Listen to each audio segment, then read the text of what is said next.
So I just took a trip to the coolest Lego-centric store in my general vicinity, and I managed to find a whole bunch of cool stuff to add to my existing pile of cool stuff. So let's take a trip to the Brick Shack in Grimsby, Ontario before I show you all the awesome goodies I picked up, some of which I don't even remember at this point, and you'll see why. So as for this store, they've got some cool custom builds going on, like this castle is partially underway, under construction, and it's always cool to see a custom Lego build rather than just sets piled up on shelves. They've got a bunch of minifigs for sale in these glass display cases, but it seems like the best of the best, the cream of the cream, are always snagged up pretty quick. I did go on a Saturday afternoon, which is maybe not the best timing if you want to get, all the prime selection when it first comes out. But nonetheless, there's a lot of minifigs there, a lot of selection to scoop up. There's also a wall of nice part packs, like if you want some more unique elements, if you want a whole bunch of plant pieces or a bunch of masonry bricks in a single color, they have selection for stuff like that. Obviously, they also have some of the new standard in-box sets, but that's pretty boring. They also sometimes have for sale their own custom sets, like look at this Tim Hortons coffee shop that they did recently. The coffee here is probably better than at the real thing, to be honest, but I think those custom sets sell out really quick, so I didn't get to see any of them in person. I did, however, get to see some of this custom stuff. They had a lot of military stuff and horror, so they had some mini horror builds with like who's that guy, Michael Myers, out in the front, and they had some like military bunkers and military vehicles, which are all custom sets that they do. And then the minifigures as well, which are all custom UV prints, and I may have ended up snagging one of those. We'll have to see. You'll see I squeezed some free labor out of my girlfriend at the highlight spot for me, the bulk bins. Yes, I spent hours digging for cool stuff here, and if you go in with a plan, you can get a lot of great parts for your mocks or whatever you plan to build. It was $15 Canadian for 2 cups, like pick-a-brick size cups, which is definitely more than fair to me, and I found a ton of cool stuff in here that I'll show you in a sec. I did get my girlfriend to record some footage of me in the bins, in the trenches, working hard, digging, sweating. I spit some on-scene commentary, and here is that footage she got. You got somewhere to be? No. Let me just scale it down. I think I failed to properly explain the pause versus the unpause recording buttons, so I take full responsibility for that. Let's just see what we got. So first, from the big bulk bins, I ended up with big bulk bags, because I got 4 pick-a-brick cups, which turned into 2 of these bags. But how much is that? Here's a size comparison to my melon.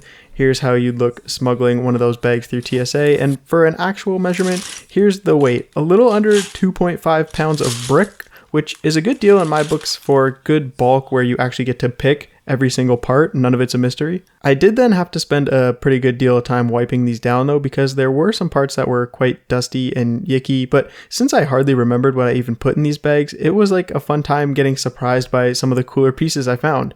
It was kind of like, you're digging around in Minecraft and you randomly find diamond. Okay, I guess it was exactly like that.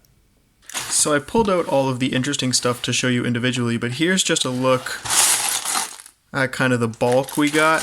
This is all of the bricks and plates and stuff that we'll be using for mocks. Some studs on the side stuff. Good stuff for building, just a better look at all that bulk.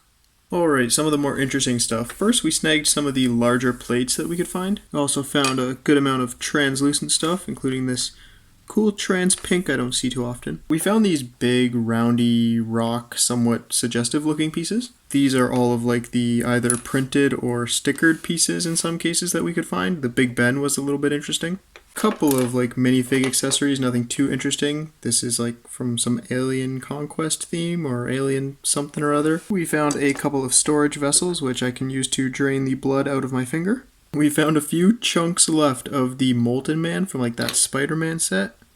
Yes, we did. Oh, these pieces, one of which quite obviously and one of which not too obviously, are both steering wheel pieces. I guess this was like an older element they used to use, and there was a steering wheel piece that would have connected to there that we don't have, but this is Lego, and it was interesting to find in the bin there. Here's a beautiful assortment of Minecraft stuff that we were able to find already pre-assembled. We got lots of good plant life and like greenery, shrubbery to help fill out some details and some of my mock ideas. Just realized one of these carrots is not like the others. Here's just an assortment of some pretty random but somewhat interesting things. And lastly, 3 things that I think, well, These I think are not Lego, these little cabbages, but my girlfriend thought tiny plastic cabbages were cute, so we ended up with those. And then one thing that I know is not Lego is this. I had to have this Mega Bloks retractable Spider-Man web-esque thing. Holy moly, that's loud, but I thought this was too cool to pass up even though it's not Lego, so we have a string yoinker now. So that's all of the parts, but I did get one more thing.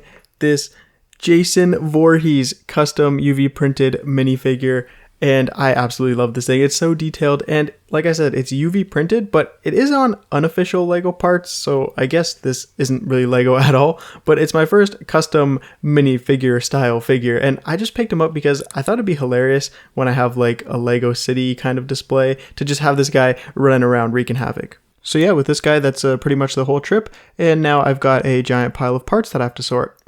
Goodbye.